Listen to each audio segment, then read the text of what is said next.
E salve o Tricolor Paulista, Rick aqui para trazer um conteúdo diferente, fazer um resumão, né, dessa última semana que a gente ficou sem jogos do São Paulo. Eu particularmente tirei férias aí do São Paulo nessa uma semana. Creio que muita gente tenha tirado também, né, até por conta do assalto que a gente sofreu há uma semana atrás aí do senhor Ramon Abate-Abel e do VAR. Então tirei férias do São Paulo, falei, não quero falar desse assunto por um tempo. Agora, né, passou uma semana, o São Paulo joga quinta-feira novamente, então assunto sobre o São Paulo voltando, novidades hoje, algumas boas, outras péssimas. Mas a gente vai fazer um resumão, né? Pra quem tirou férias do São Paulo também, tá por fora de tudo, vamos trazer tudo, fazer um compiladão, trazer um resumão de como que foi, né, essa última semana aí, essas novidades que ocorreram no São Paulo, tá? Bom, de maneira resumida, né? Primeiro, vamos falar dos áudios do VAR, já que esse foi o primeiro tema. A FIFA liberou, né, o Brasil de maneira pioneira a divulgar áudios do VAR em momentos onde o VAR não é acionado efetivamente, né? Ou seja, o juiz não vai até a cabine e a CBF acabou divulgando os áudios relativos ao jogo do Palmeiras. E assim, cara, é uma bizarrice que eu nem vou perder muito tempo, acho que eu não vou falar mais desse assunto, sinceramente, porque é um amadorismo, uma falta de preparo, uma falta de profissionalismo. Acho que profissionalismo é a palavra correta do Abate-Abel ao falar do Luciano, falar que o Luciano reclama até quando nasceu, enfim, sabe, é uma falta de profissionalismo, uma falta de ética de um profissional que tá lá ganhando dinheiro dele pra apitar o jogo. Que não vale a pena ser discutido, né? Ainda fala, nossa, olha como é que é ruim apitar no Brasil, tá vendo? Essa é a dificuldade de apitar no Brasil. Cara, sai do Brasil então, vai apitar fora. Você tá reclamando que tá ruim pra você, vaza, sabe? Enfim, não vou mais discutir sobre isso, mas é um amadorismo, uma falta de preparo, uma falta de profissionalismo muito grande ao falar dos jogadores e ao falar do futebol brasileiro como um todo. É uma falta de respeito também bem grande. E com relação aos lances, como a gente já suspeitava, né? É um terraplanismo muito grande. É de acordo com o que ele acha e com o que o VAR acha, e não de acordo com a regra, né? Não de acordo com o que a regra diz. Sem querer também é pênalti, e enfim. Com relação ao lance do Andréas, o áudio do VAR e do Ramon Abate-Abel até passa um leve pano. Eu acho ainda assim que tinha que ser por expulsão, acho ainda assim que o VAR tinha que ter chamado, mas eu passo até um leve pano, porque a interpretação foi que ele pegou o primeiro na bola e depois no jogador. E isso fez com que só o cartão amarelo fosse aplicado por conta da imprudência. Então até dá pra passar um pano, tá? Mas o pênalti não tinha o que fazer, o pênalti é só um terraplanismo gigantesco, é algo que, assim, puta merda, né? Então não vou mais falar daqui, mas era importante, né, falar da questão dos áudios do VAR, porque eu achei, assim, bizarro o que aconteceu. Agora vamos para boletim médico, né? O São Paulo soltou um boletim médico falando de alguns atletas. Tem atualização depois do boletim médico que o São Paulo falou, mas eu vou falar passo a passo. Mas de maneira geral, né? Caleri, André Silva e Rian Francisco seguem fora por conta de lesão ligamentar, né? Ambos machucaram o joelho, machucaram o ligamento. Sendo o Rian e o Caleri, eles machucaram o cruzado, né? E com isso eles ficaram mais tempo, foi necessário cirurgia, enquanto o André foi outro ligamento, então ele tá com um tratamento conservador, onde ele não vai passar por cirurgia. Escolha, inclusive, até do próprio atleta. Mas, em virtude disso, né, esses 3 atletas seguem fora. A única novidade disso é que o Caleri começou uma etapa de preparação física. Ou seja, ele foi liberado ali só da fisioterapia e vai começar uma etapa de preparação física. O que significa etapa de preparação física, tá? O Caleri não vai jogar daqui 2 semanas, não é só pegar condicionamento físico e voltar a jogar. Não, ele tá muito tempo parado. O Caleri, ele vai precisar, né, fazer um recondicionamento físico, correr, voltar a ter confiança. Então faz parte dessa preparação física, ele voltar a ter confiança, a correr, a trocar de direção. Os caráteres clínicos, né, para liberação do atleta já estão tudo ok. Por isso que ele foi liberado pela fisioterapia. Porém, o Caleri ainda precisa pegar confiança, ter a liberdade, entender que os movimentos deles não são mais travados e por aí vai.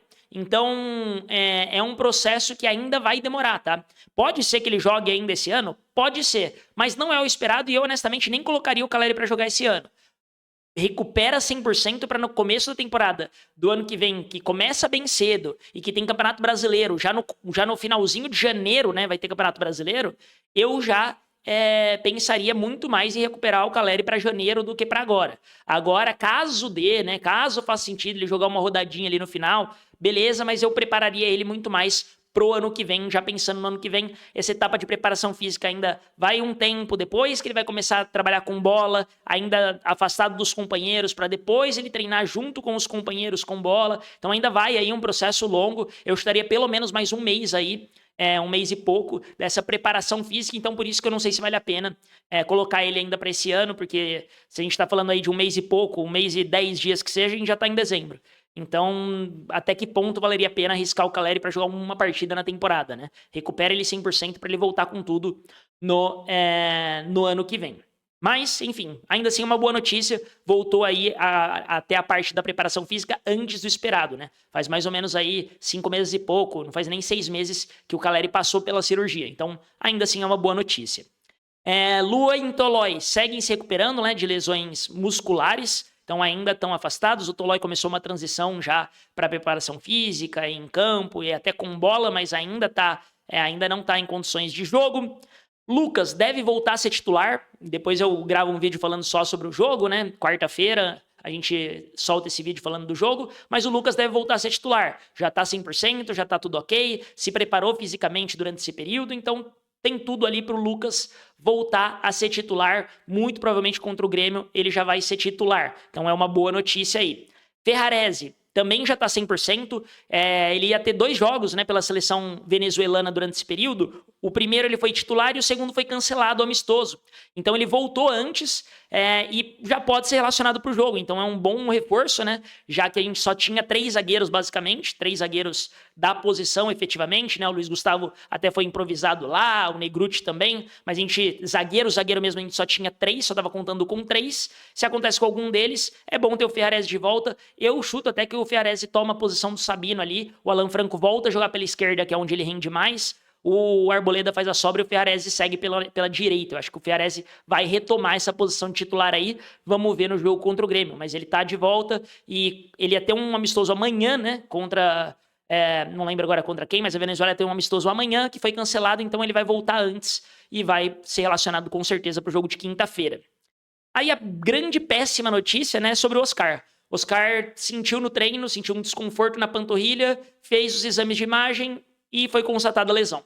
Então o Oscar se lesionou, mais uma lesão aí pro Oscar que não se lesionava, né? Era um atleta que não tinha histórico de lesões. É claro, teve uma lesão muscular lá no começo do ano que acabou deixando ele afastado um tempo. Quando ele voltou, que ele estava 100%, ele teve a questão da lesão nas vértebras, né? Em virtude daquela queda que ele teve no jogo contra o Corinthians, que aí não tem muito o que fazer, né? E agora ele teve outra lesão muscular. O que é péssimo, é horroroso. Eu entendo a torcida, inclusive, criticar, a torcida tá brava, fala, pô, o cara só baleado, o cara, pô, tá machucado de novo. Eu, na minha concepção, né, eu entendo a posição da torcida de estar bravo. O cara é um alto investimento, é um cara que tem um salário grande e que não entregou nada esse ano, se você for pensar, né, em jogos. O cara nem vai fazer um volume grande de jogos, já que ele vai ficar provavelmente fora mais um mês aí, no mínimo, e vai voltar no finalzinho do Brasileirão. Então ele não entregou jogos, não entregou gols, não entregou assistências para receber um salário muito alto. Então eu entendo a ira da torcida, parte da torcida até pedindo para ele ter o contrato rescindido, para ele não ficar pro ano que vem e etc. Mas eu não tô desse lado, honestamente, tá? No meu ponto de vista, né? Posso estar enganado, mas o atleta não quer se machucar, pô. Eu duvido que o Oscar tá pensando, puta, que bom que eu me machuquei, vou ficar mais um mesinho fora aqui. Eu duvido que é esse o pensamento. O cara que tá no clube, ele quer jogar. Eu acho que o Oscar queria jogar, queria voltar o quanto antes. Se machucou de novo, eu acho que é uma sequência de azares.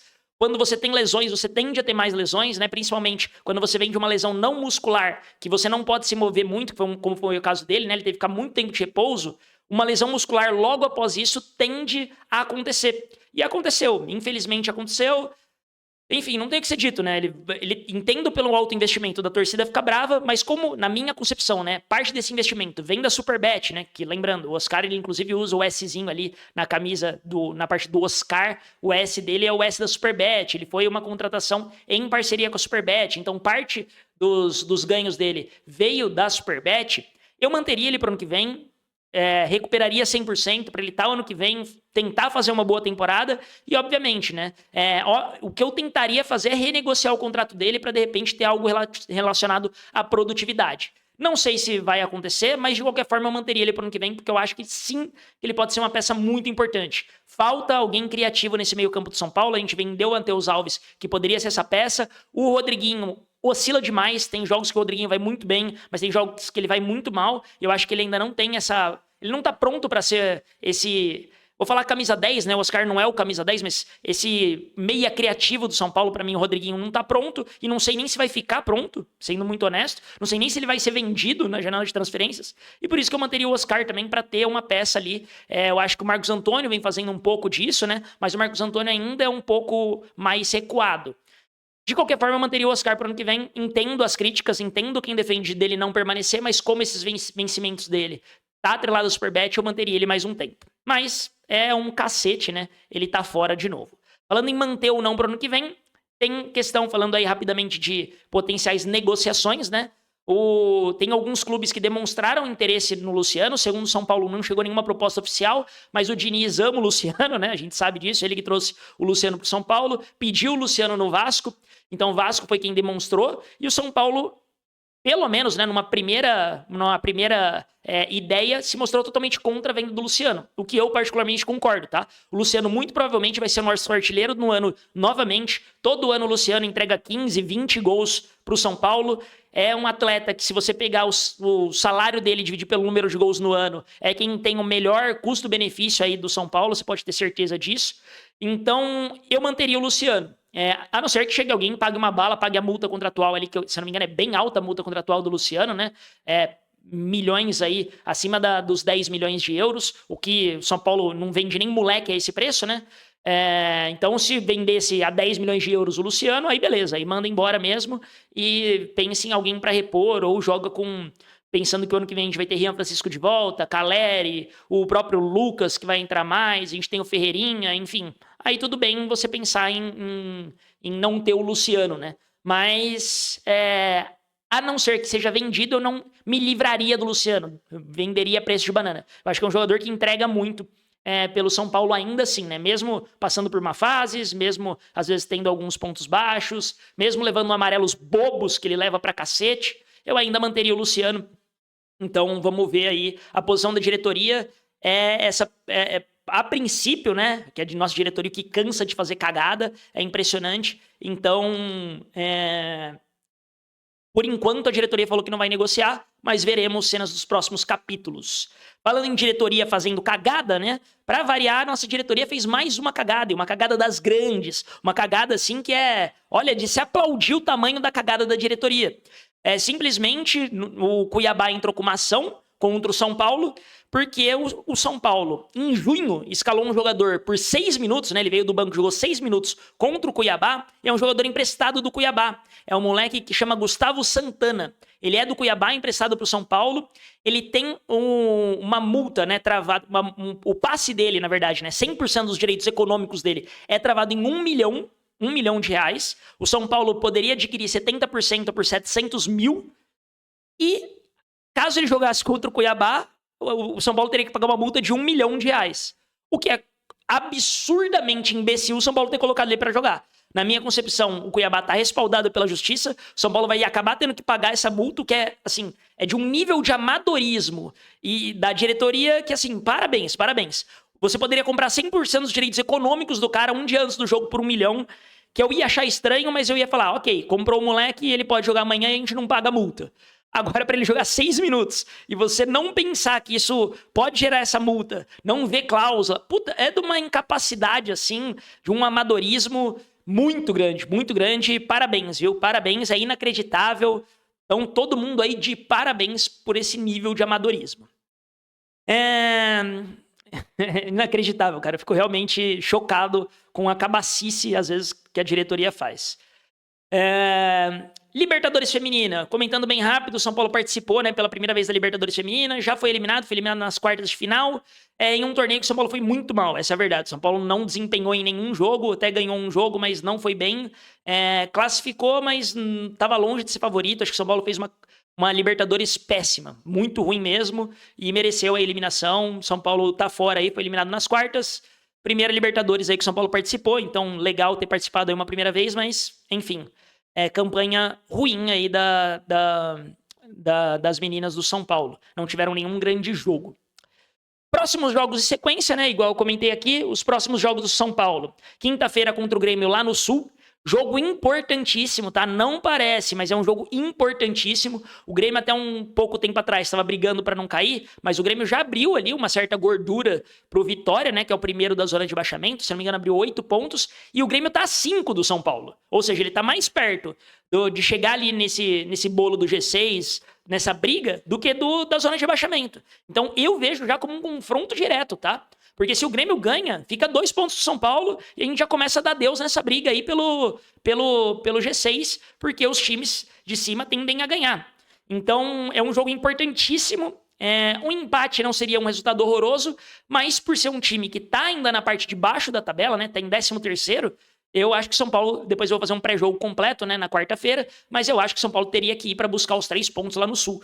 Jogo importantíssimo, até porque depois do Grêmio a gente tem confrontos, né, contra o Mirassol fora de casa, ou seja, Mirassol tá no G4, também é confronto direto nessa briga aí por G6, G4, enfim, ainda tem jogos no campeonato, ainda dá para buscar potencialmente aí um G6, tem mais de 10 jogos no campeonato, dá para buscar o G4, mas esses jogos são importantíssimos. Mirassol fora e depois ainda Bahia em casa. Ou seja, o Bahia também é o 6º colocado, Mirassol é o 4º, o Grêmio é o 13º. São Paulo precisa pontuar nesses jogos aí. Não adianta, precisa pontuar. O ideal para mim, óbvio, né? O ideal é sempre ganhar 3 vitórias e fazer 9 pontos. Mas pensando num mundo real, para mim, 5 pontos poderia ser uma boa quantidade de pontos aí. Ganhando, de repente, do Bahia em casa, empatando os 2 jogos fora, não seria de todo ruim. Porém, assim, pensando num mundo bem bacana, 7 pontos, ganhar 2 desses jogos e empatar o outro, seria o excelente do excelente. Vamos ver o que o São Paulo vai fazer, né? O São Paulo precisa jogar bola, teve tempo para treinar, acho que o Crespo vai aparar essas arestas, acho que a volta do Lucas pode ser muito importante pro São Paulo, muito importante mesmo, é um jogador muito diferente que pode fazer a diferença, principalmente num ataque que tá dependendo de gols do Tapia, né? Que inclusive foi para a seleção chilena e deu uma assistência no amistoso, mas são 3 jogos em sequência importantíssimos para o São Paulo, importantíssimos. E essa reta final aí de brasileiro são jogos pedreiros. São Paulo ainda pega Flamengo, São Paulo ainda pega Corinthians fora de casa, então não vão ser jogos fáceis. O São Paulo precisa jogar bola e precisa somar pontos, principalmente nesses confrontos direto aí. Vamos ver o que vai acontecer. Para mim, esses 3 próximos jogos, sendo muito honestos, é o que vão dizer pelo que de fato o São Paulo vai brigar nessa temporada. Se o São Paulo vai conseguir brigar ainda por um G6, talvez esse G6 vire G7, vire até G8, tá? A depender da Copa do Brasil, a depender da Libertadores. Eu acho que vai ganhar um Brasileiro Libertadores e Flamengo e Palmeiras vão acabar abrindo mais uma vaga e vai virar G7. Cruzeiro, para mim, é o favorito da Copa do Brasil. E aí abriria mais uma vaga também, né? Que o Cruzeiro também tá na parte de cima da tabela. Vamos ver o que acontece. Mas esse G6 pode virar até potencialmente aí um G8.